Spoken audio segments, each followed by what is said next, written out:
மாண்புமிகு அமைச்சர்களுக்கும் மதிப்பிற்குரிய சிறப்பு விருந்தினர்களுக்கும் அனைவருக்கும் என்னுடைய வணக்கம். ஒரு சில நிகழ்ச்சி மட்டும்தான் மனசுக்கு ரொம்ப நெருக்கமா ஃபீல் பண்ணும். அதை நினைச்சாலே ரொம்ப சந்தோஷமா ஃபீல் பண்ணும். அப்படிப்பட்ட ஒரு நிகழ்ச்சி தான் இன்னைக்கு இந்த சிங்கப்பெண் சிறப்பு படைய தொடங்கி வைக்கிற இந்த நிகழ்வு. உண்மையிலே மனசுக்கு ரொம்ப நெருக்கமான ஒண்ணு, சந்தோஷமான ஒண்ணு. நம்ம பாட்டி, அம்மா, அக்கா, தங்கைகள், ஒவ்வொரு வீட்டில் இருக்கிற பெண் குழந்தைகள், இவங்க எல்லாருக்குமான பாதுகாப்பை உறுதி செய்வோம்னு சொன்னோம். ஆனா அது எலெக்ஷனுக்காக மட்டுமே கிடையாது. மனசிலிருந்து நிஜமா, உண்மையா, உணர்வு பூர்வமா சொன்னதுதான். பெண்களுக்கு எதிரான இந்த கொடுமைகள்ல நமக்கு எப்பவுமே 0 டாலரன்ஸ் தான். அதுல ரொம்ப உறுதியா இருக்கிறோம். சொன்னது எல்லாமே செய்யணும். கொஞ்சம் கொஞ்சமா, படிப்படியா அதை செயல கொண்டு வரணும். அதுல ரொம்ப தெளிவா இருக்கிறோம். அதனாலதான் ஆட்சிக்கு வந்த உடனே இந்த குறைஞ்ச நாட்களுக்குள்ளேயே இதை நடைமுறைக்கு கொண்டு வந்திருக்கிறோம். தமிழ்நாட்டில் இருக்கிற பெண்கள், பெண் குழந்தைகள் எல்லாருமே பாதுகாப்பா, தன்னம்பிக்கையோடு இருக்கணும். அதுக்கான முதல் கட்டம் தான் இந்த ஸ்டெப். இது மனசுக்கு ஒரு மன நிறைவை கொடுத்தாலும், அதே நேரத்தில் பெண்களை பத்தின சில செய்திகள்லாம் கேட்கும் போது உண்மையிலே மனசு பதறுது, கண்ணு கலங்குது. அது கண்ட்ரோல் பண்ணவே முடியல. ஏன்னா நடக்கிற கொடுமைகள்லாம் யாருக்குங்க? நம்ம குடும்பத்தை சேர்ந்தவங்க தானே. எப்படி மனசு பதறாம இருக்கும்?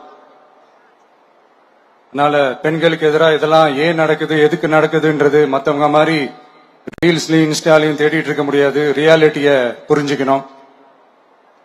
இந்த பிரச்சனைகள்லாம் ஏன் நடக்குது அப்படின்றத அனலைஸ் பண்ணி பார்க்கும்போது சுத்தி சுத்தி பாத்தீங்கன்னா ஒரே இடத்துலதான் நிக்குது. போதை பொருள் நடமாட்டம். அதை வேரோட பிடுங்கி எறியணும். இது 2026 போன மாசம் மே மாசம் 10ஆம் தேதி இந்த பிரச்சனை புதுசா முளைச்சு வந்துடல. இது பல வருஷமா இருக்கிற பிரச்சனை. பல வருஷமா இதை கண்டுக்காம விட்டதுதான் அந்த வேர் இவ்வளவு ஆழமா பரவி இருக்குது. இத பல வருஷமா கண்டுக்காம விட்டது யார் என்றது நான் சொல்லிதான் உங்களுக்கு தெரியணும்னு அவசியம் இல்லை. அது உங்களுக்கே நல்லா தெரியும். இப்ப அதை பத்தி பேசியும் பிரயோஜனம் இல்லை. முதல்ல இந்த போதை பொருள் நடமாட்டத்தை வேரோட பிடுங்கி எறியணும். அப்படி எரிஞ்சாதான் இந்த பெண்களுக்கான இந்த சேஃப்டி ரொம்ப ஸ்ட்ராங் ஆகும். இது ரெண்டுமே ஸ்ட்ராங் ஆனாலே ஆட்டோமேட்டிக்கா சட்டம் ஒழுங்கும் சரியாகும். இந்த 3 விஷயம் சொன்னல, இந்த போதை பொருள் நடமாட்டம், பெண்களுக்கு எதிரான இந்த கொடுமை, இந்த சட்டம் ஒழுங்கு, இது 3மே ஒண்ணுக்கு ஒண்ணு இன்டர்லிங்க் தான். இதுவும் இப்ப புதுசா வந்த பிரச்சனை கிடையாது. பல வருஷமா இது இன்டர்லிங்க்டா தான் இருக்குது. இதெல்லாம் ஏன், எதுக்குன்றது இப்ப முக்கியம் இல்லை. இது எப்படி சரி செய்ய போறோம்ன்றதுதான் முக்கியம். பட் அதே நேரத்துல இன்னொன்னையும் நம்ம மனசுல எடுத்துக்கணும். இந்த பெண்கள், பெண் குழந்தைகளுக்கான இந்த பாதுகாப்பு இது வெறும் சட்டம் ஒழுங்கு சம்பந்தப்பட்டது மட்டும்தானா அப்படின்னு கேட்டீங்கன்னா இல்ல. இது சமூக ஒழுங்கும் சம்பந்தப்பட்டிருக்கு. சமூக ஒழுகல தனி மனித ஒழுங்கும் சம்பந்தப்பட்டிருக்கு. தனி மனிதன் ஒழுங்கா இருந்தாலே அந்த சமூகம் தன்னால மாறும். ஒரு கட்டுப்பாட்டோட, ஒரு பொறுப்பா இருந்தாலே இது மாதிரி பல பிரச்சனைகளை நம்ம கண்ட்ரோல் பண்ணலாம். படிக்கிற இடத்துல, வேலைக்கு போற இடத்துல, டிராவல் டைம்ல, ஆனா டெய்லி லைஃப்ல பயம் இல்லாம மரியாதையோட நம்ம பெண்கள் வாழணும். அதுக்கான ஒரு அட்மாஸ்பியரை நம்ம கிரியேட் பண்ணணும். அதுதான் நம்மளுடைய ஃபர்ஸ்ட் டார்கெட்டு. இவ்வளவு நேரம் நான் இதெல்லாம் ரொம்ப சாஃப்டா சொல்லிட்டு இருந்தேன். ஆனா பெண்களை தொந்தரவு செஞ்சுட்டு அப்படியே எஸ்கேப் ஆகி போயிடலாம்னு நினைக்கிறவங்களுக்கு நான் ஒரு வார்னிங்காவே சொல்றேன். பெண்கள் பாதுகாப்பை டிஸ்டர்ப் பண்றவங்க யாரா இருந்தாலும் அது சகிச்சுக்கவே முடியாது. அவங்களுக்கான தண்டனைக்கான அந்த நடவடிக்கைகள் எல்லாமே போலீஸ் டிபார்ட்மெண்ட்ல இருந்து ரொம்ப கடுமையான ஒரு தண்டனையா இருக்கும். கடுமையான ஒரு நடவடிக்கைகளா இருக்கும்.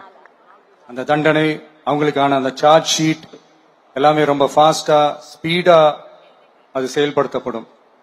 என்ன ஒண்ணு, அந்த ஸ்பீட்ல நிரபராதிகள் யாரும் தண்டிக்கப்பட்டிருக்கூடாது. இதையும் காவல் அதிகாரிகள் மைண்ட்ல எடுத்துக்கணும். தப்பு செஞ்சவங்களுக்கு மட்டுமே அந்த உண்மையான கடுமையான தண்டனை கோர்ட் மூலியமா வாங்கி தரணும். அப்பதான் அதை பார்த்து தப்பு செய்ய நினைக்கிறவங்களுக்கு கூட தப்பு செய்யக்கூடாதுன்ற அந்த ஒரு பயம் வரணும். இந்த சிங்கப்பெண் சிறப்பு படைக்காக நம் அரசு சார்பாக முதற்கட்டமாக 354 கோடிக்கு மேல நிதி ஒதுக்கப்பட இருக்கு. இந்த திட்டத்தோட இரண்டாவது கட்டமா இந்த படைக்காக மட்டுமே 2500 புதிய பணியிடங்கள் உருவாக்கப்பட உள்ளது. பெண்களோட பாதுகாப்பை ஸ்ட்ராங் பண்றதுக்காக மாடர்ன் ஃபெசிலிட்டிஸ் இருக்கிற வாகனங்களும் நவீன உபகரணங்களும் தொழில்நுட்ப சாதனங்களும் அலாட் செய்யப்பட இருக்கு. ஆல்ரெடி உமன் சேஃப்டிக்காக செயல்படுற அமைப்புகளுக்கு அடிஷனல் ஸ்ட்ரென்த் அண்ட் சப்போர்ட்டா இந்த சிங்கப்பெண் படை செயல்படுங்கிறத மீண்டும் வலியுறுத்தி சொல்ல விரும்புறேன். பெண்களுக்கு எதிரான குற்றங்கள் நடக்கிறதுக்கு முன்னாடியே அதை தடுக்கிற காவல் நடவடிக்கையில இந்த படை முக்கிய பங்கு வகிக்கும். ஃபீல்ட் ஒர்க்ஸ் அண்ட் பிரிவென்டிவ் ஆக்ஷன்ஸ்ல இந்த படை ஈடுபடுறதால அனைத்து மகளிர் காவல் நிலையங்கள் எல்லாம் வழக்கு விசாரணையிலும் குற்றவாளிகளுக்கு தண்டனை வாங்கி தர்றதிலையும் இன்னும் அதிக கவனம் செலுத்த முடியும். பெண்களை ஃபாலோ பண்றது, பாலியல் தொல்லை தர்றது, டார்கெட் பண்ணி திரும்ப திரும்ப தொந்தரவு செய்யறது, பெண்கள் கடத்தல் முயற்சி, பப்ளிக் பிளேஸ்ல அசிங்கமா நடந்துக்கிறதுக்கு பஸ்ல தொல்லை தர்றது, கூட்டத்துல பெண்களுக்கு தொல்லை தர்றதுன்னு இது மாதிரி தப்ப தடுக்கிறதுல ரொம்ப முக்கியமா இந்த சிங்கப்பெண் படை செயல்படும். பெண்களுக்கு எதிரான குற்றங்களை தடுக்க நடவடிக்கை எடுக்க இந்தியாவிலேயே முதல் முறையாக ட்ரோன் வாயிலாக பெட்ரோல் முறை அறிமுகப்படுத்தப்படும். நம்ம வீட்டு பெண்கள் அவங்களோட ட்ரீம்ஸ் அண்ட் எக்ஸ்பெக்டேஷன்ஸ் என்ன அப்படின்றத நம்ம அரசு நல்லாவே புரிஞ்சு வச்சிருக்கு. அதை கொஞ்சம் கொஞ்சமா நாங்க செயல்படுத்துவோம்.